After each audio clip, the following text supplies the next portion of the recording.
Actor ಆಗಿ ಬ್ಯುಸಿಯಾಗಿದ್ದಾಗ ಈಗ ನನಗೇನೆ cinema direct ಮಾಡ್ತಾನೆ ಟೈಮ್ ಆಗ್ತಾನೆ ಇಲ್ಲ ನನಗೆ.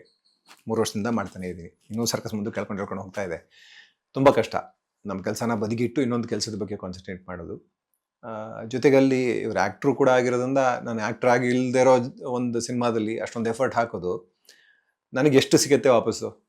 ನನಗೆ ಆ್ಯಕ್ಟರ್ ಆಗೂ ಇದ್ದಿದ್ದರೆ ನನಗೆ ಅದರಲ್ಲಿ ಇನ್ನೊಂದು ಹಂತಕ್ಕೆ ಹೋಗ್ತಾ ಇದ್ದೆ ನಾನು. ಸೊ ಅದನ್ನು ಮಾಡ್ಬೋದಾಗಿತ್ತಲ್ವ. ಸೊ ಅದನ್ನು ಮಾಡದೆ ಬೇರೆ ಆ್ಯಕ್ಟರ್ಗಳನ್ನ ಹಾಕ್ಕೊಂಡು ಅವ್ರು ಮಾಡ್ತಾ ಇರೋನು ನಿಜವಾಗ್ಲೂ ಅವರ ಪ್ಯಾಷನ್ ಬಗ್ಗೆ ಅದನ್ನು ಹೇಳುತ್ತೆ. It's very nice.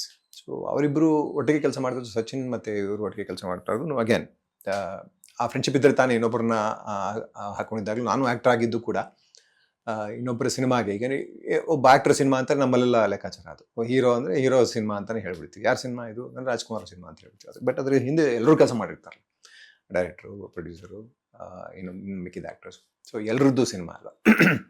ಸೊ ಆ ಥರದ ನೋಷನ್ಸ್ ಇರುವಾಗ, ಇಲ್ಲಿ ಆ ಥರದ ನಂಬಿಕೆಗಳಿರುವಾಗ ಇನ್ನೊಬ್ಬ ಆ್ಯಕ್ಟರ್ ಸಿನಿಮಾಗೆ ಒಬ್ಬ ಅಷ್ಟು ಅಂಡರ್ಸ್ಟ್ಯಾಂಡಿಂಗ್ ಇಲ್ಲ ಅಂದರೆ ಮಾಡೋದು ಕಷ್ಟನೇ. ಸೊ ಅದೇ ಹೇಳುತ್ತೆ, ನಾನು ಹೇಳೋದೇನು ಬೇಕಾಗಿಲ್ಲ, ಅವರು ಒಟ್ಟಿಗೆ ಕೆಲಸ ಮಾಡಿದ್ದಾರೆ ಅನ್ನೋದೇ ಅವರ ಅಂಡರ್ಸ್ಟ್ಯಾಂಡಿಂಗಿಗೆ ಒಂದು ನಿದರ್ಶನ ಅಂತ ಅನ್ಸುತ್ತೆ.